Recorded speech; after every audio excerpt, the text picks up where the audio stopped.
I think our society as a whole doesn't truly believe that women should have the right to determine their own births. I hadn't felt like I had an option when I'd had my first and second, so I went with what I was recommended, which was to go into a hospital. I guess under the assumption that a hospital could provide me a safety net should I need it. And that's Which how is a lot a very, of people feel. It's a very fear-based way of thinking, really.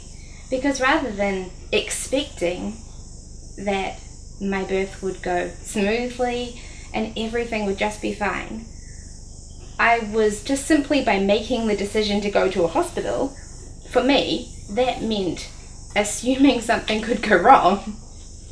I was placing myself in the hands of others. And I was letting go of the responsibility of my own birth. Coming to my fifth baby, I knew everything about myself. I knew about my labours. I knew about my own body. I knew about how I managed in labour. And I felt completely confident after having 4 natural births without any serious issues that I could manage that just fine. And so I decided to have a home birth. It was suggested to me that I needed to be induced once I got to 42 weeks. And leading up to the 42 weeks, the midwife who was then caring for me had increasing concerns in her own mind that she wanted to continue to alleviate. So we were coming at it from really different points of view at that stage, which created a big conflict between us. And for me, it was just a huge amount of anxiety because I was having to have these really intense discussions with her at a time when I just felt so vulnerable. I mean, I'd already been left by the midwife I thought I was going to have. So I was really, really upset. And I just remember crying in my bed with my husband holding me and saying, let's just be induced. Let's just get it over and done with. I just can't argue anymore. I can't continue to feel so anxious right at the end of my pregnancy when I'm so uncomfortable anyway and so ready to have this baby. But as it was, we persisted. We stayed where we were, and come 42 weeks, there were no other midwives available in the area to help with a home birth, to be a second midwife at the home birth. So she came to my house that afternoon and saw me and told me, she did a vaginal examination and said that I was probably only 1 centimetre and not likely to have the baby at all. That was her feedback to me at that time. Not likely to have the baby at all. She thought that I just simply wouldn't go into labour. That was her view. Okay. Yep. That I would stay pregnant forever. No, she didn't mean that, of course. Yeah.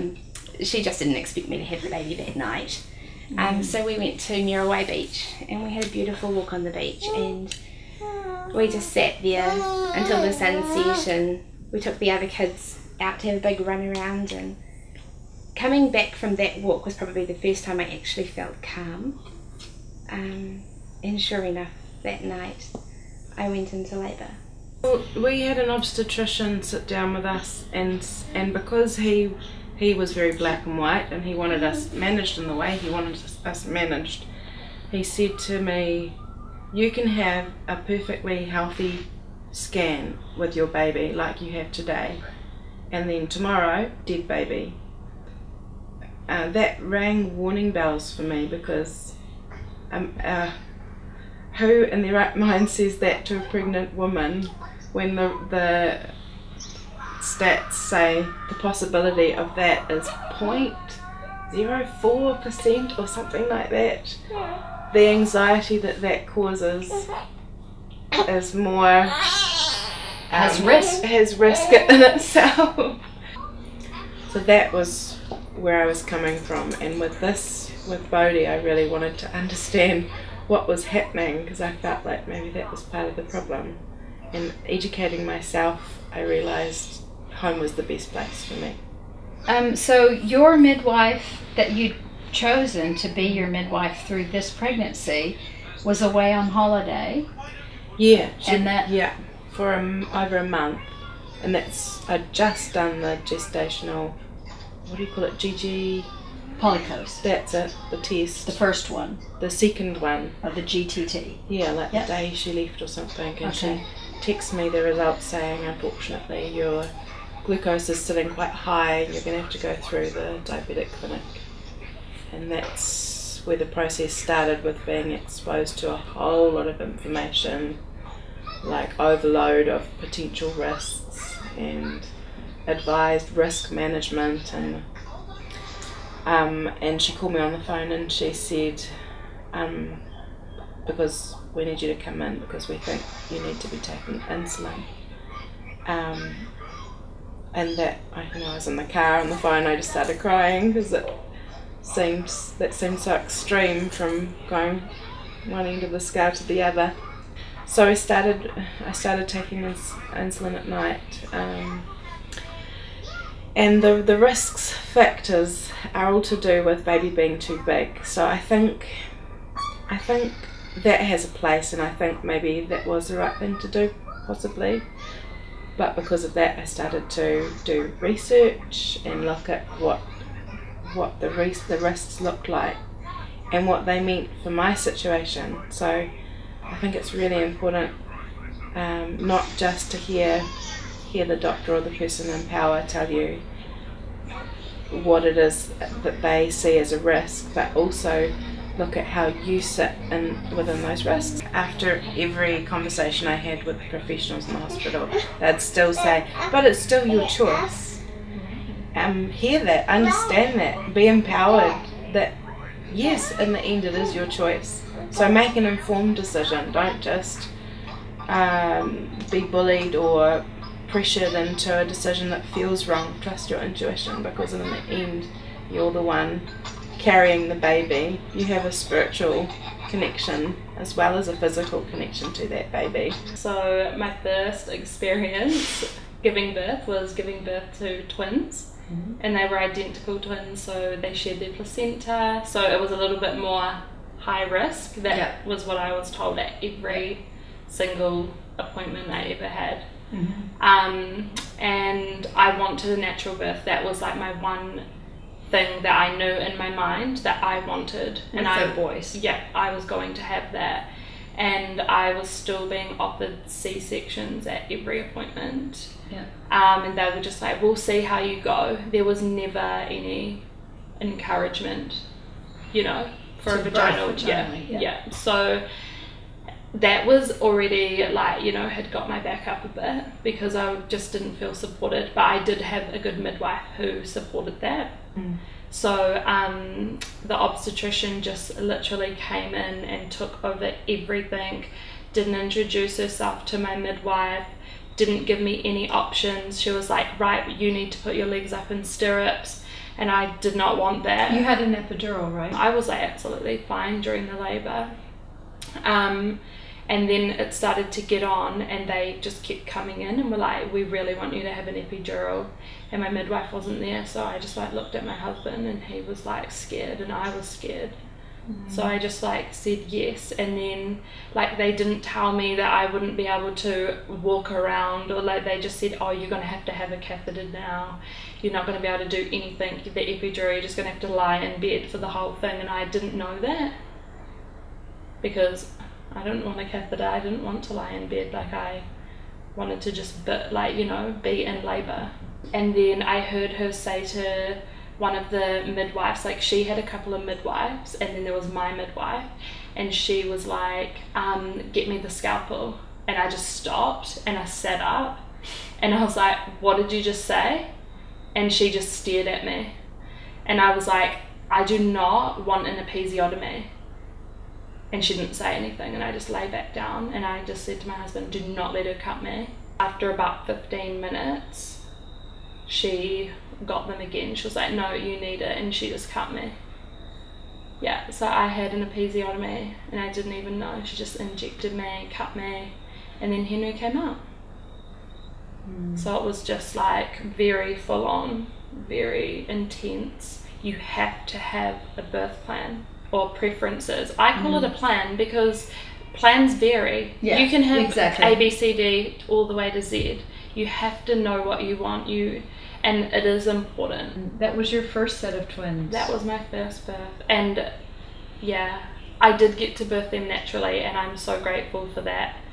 But when I looked back, I was like so traumatized, and I didn't click until like the next day when I had my babies, you know, with me, because I didn't think about it, because I was just like, I was so in the moment. We trusted her, she was the doctor, she knew what she was doing, so yeah. But I'm over it now. I got my second birth with the second set of twins, so that's alright. You are so cute, Mr. Curly Hair. Say hi. We were just talking about you. Look at these legs. He's Whoa. huge. Come with me. You're not too sure, are you? Oh, you're so cute. You're so cute. It's the princess. The only girl, huh? No. Can I ask you a question, Romy? Yeah. Do you remember when you saw your baby brother for the first time? Where was he? He was in the bathroom. And what was happening? He was being birth apart. He was being what? Birth apart. Breast of... Hmm? He was what? He was being, he was coming out. He was coming out. Oh, he was being birthed. Yeah. Oh. I didn't know that I had a choice in certain tests and procedures, so I did everything I was told, and I was diagnosed with gestational diabetes. So that made it a lot more medical. It made it technically high risk, and it meant I had even more people telling me what to do and what not to do. So that led to me being admitted to hospital, and we had a failed induction and an emergency C-section. Under general, right? General anesthetic? Yeah. Yeah. So it was a full-on kind of Full trauma surgery. emergency. Yeah. So this time round, I had a list of things to avoid, and So we you had a managed. tick list of what you didn't want to happen. Huh? Yeah, and we managed to avoid it very well. Yeah, well, it's just that, you know, you don't know how much you don't know the first time around. The assumption is that you have a relationship or an appearance with, you know, going to hospital or putting yourself into other people's care. But once you're there, then they go, okay, what do we do with you? And that's when they start making decisions. So one of the kind of remarkable things about your story, I guess, is that you'd been diagnosed with and had, I guess, you know, diabetes of pregnancy with your first pregnancy. But when you came to me, and you'd done quite a bit of reading about it, I think, on your own before, you, I think, if I remember correctly, just didn't even want to be tested. No.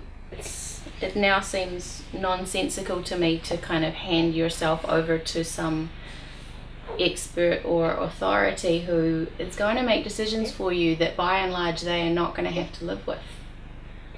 That's hurt. And we'll let him look at my you funny. because you're his favourite thing Is- to look at. Does your brother like looking at you? He adores her. Yeah, he told me. He adores me. No, I realised, okay, this is happening today. So I said to Nick, I woke him up and said, you know, text Jimmy and tell him that you're not coming into work today. And I'm going to go have a shower and then can you go to the supermarket and get blah, blah, blah, blah, blah. Well, I went into the bathroom and I came out with a baby. That's a nice way to put it. From the perspective of you've had a C-section, you've probably got gestational diabetes, you have to be in the hospital. From that, in one parallel universe, from that being my predestined fate, somehow we managed to get the Go against all the odds, right? and have the birth that we really wanted.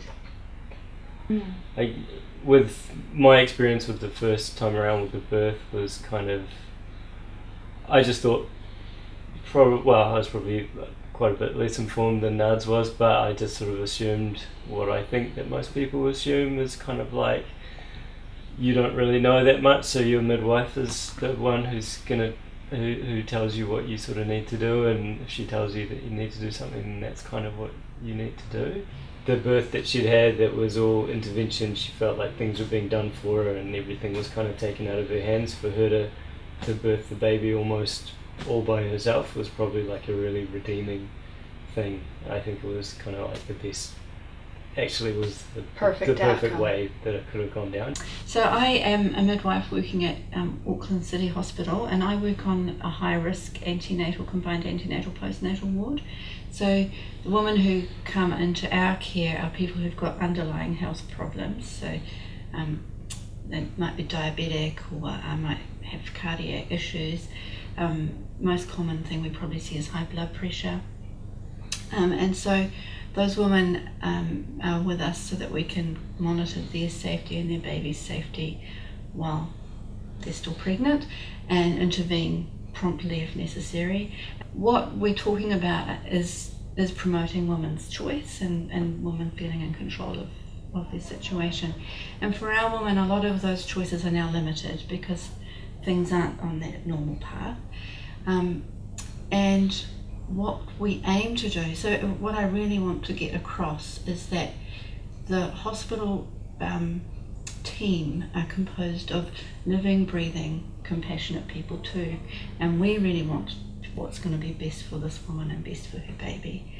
And sometimes perhaps we're not as good as we could be at getting that message across, that hey, there are options here, and you've got choice A, B or C to do. Sometimes there aren't many choices, but what I would encourage anyone who comes into hospital to do is to take the time and ask the questions that they want to ask. Ask, what are my options? Does it have to be done this way? What if we try something else? So our job, looking after these women who are have in compromising health situations, is to try to bring mother and baby through safely. That's obviously what everybody wants, but ultimately the decision has to reside with them. And if they know their circumstances, they know their whole story, but as long as it's an informed choice, and it's, by informed I mean a really balanced, they're getting arguments from both sides, then if they choose to say no, then that's entirely their choice. And a hospital is not a prison.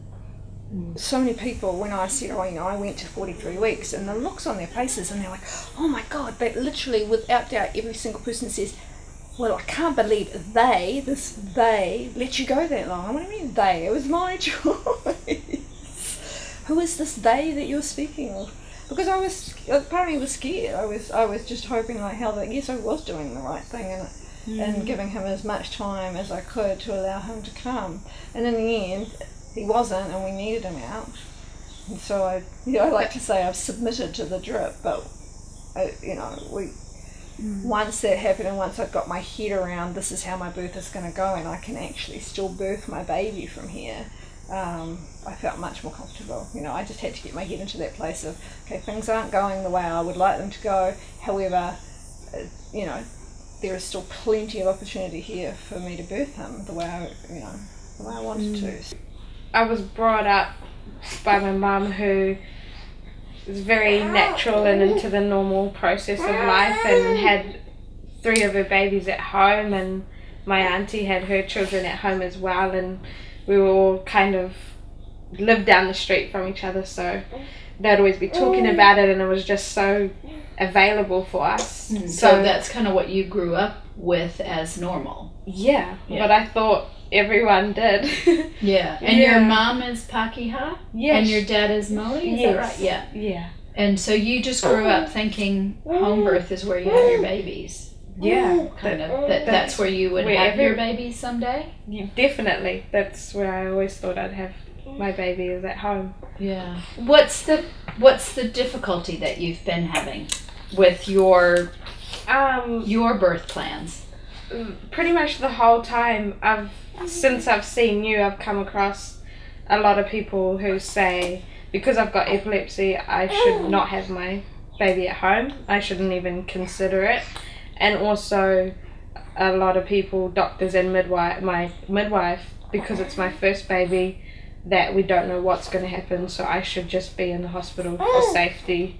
Yeah. So your epilepsy is something that you're not medicated for, and you haven't had a seizure in about a year or over a year? Yeah, it's been a year now. Last March last year was when I had my last seizure, and I'd have 1 or 2 a year before getting pregnant, and I haven't had one since being pregnant, which has been awesome. But you understand that you could have a seizure in labor, we don't know.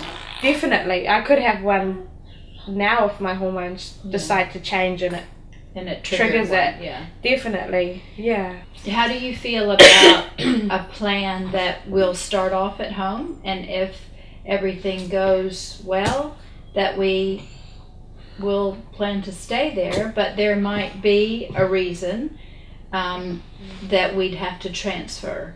Is that okay with you? Yeah, definitely. I'm happy to just see what happens really, and then go with that if we need to go to the hospital or go somewhere else because it doesn't look safe for me and baby. Then I'm happy to do that, but I just want to try first. To have normal supported? Yeah. Definitely, yeah. Yeah, it was quite an amazing day, eh? Yeah. Long, but still I didn't feel like there was anything wrong with it, even though it ended up being a long day and quite a hard day for me. It still went the way I wanted it to go. Yeah. Well, initially it was quite difficult because I haven't really had babies in the family. So No, so it was new for you. it was quite new for me. Deciding anything was quite new for me, and not knowing the outcomes and having a bit of a medical background was more so difficult because I was like, well, you should probably be in hospital because I don't know, we don't know what could go wrong. Right. And then she'd come up with a book and she'd like read this, read that, read this, read that. She's trying to educate you. Tried to educate me in Some something people I are did. hard to educate. Exactly. We both wanted it to be in an environment where we were very comfortable and not stressed out. And from what I know of Muck is I know that being anywhere other than home would be more of a stressor than a comforting environment. And that wouldn't have exactly been ideal for trying to bring this little guy into the world. How did you feel about her choosing to have a home birth when you knew that she has a history of a seizure disorder? I don't think I was too worried. The seizures, I wasn't actually too worried because her seizures are fairly well controlled and they didn't really change much through the pregnancy. No. They stayed the same, and So for you, the seizures were a small part of the picture, almost so obscure you didn't even think about it. But for the medical model, that was a huge thing. They're not for as that to scary for yeah. us because I guess that's just part of my life for so long. It's not as scary as it is for the doctors, I think. And in the end, it wasn't an issue. No. You know, it wasn't even... Um, So you didn't really feel listened to and respected when you were bringing up your desire to have a home birth? No, not until we met you, and that was awesome. Having that support and that backup just felt great. And then now look, we did it. Yeah. It all happened smoothly. I think Muck has had a good way of saying it. It was like when we were prior to meeting you and having all this discussion, it was kind of like the way she was brought up and raised to have home births and to do it naturally how we did for centuries was very fairy and a fairy tale, and that just wasn't normal anymore, and women don't do that anymore. It was quite nice to meet someone who agreed with What we what thought we was thought. normal. Yeah, what we believe is normal. Yeah. Just women don't know what they don't know. Yeah. And that saying no is one of the things they need to know they can do. Yeah. And ask questions as well, I think. Not just listening to other people saying this is the way it should go. I think it's good if women remember we're allowed to say why. Why should I do that? So we know why, and then can say, oh, no thank you, or actually that sounds like a bit of me. Yeah. You know, there are expectations on me of what kind of it gets put in what I'm allowed to do and not allowed to do, but actually I'm allowed to support women's choice. Yeah. And respect that. That's actually what I'm obliged to do.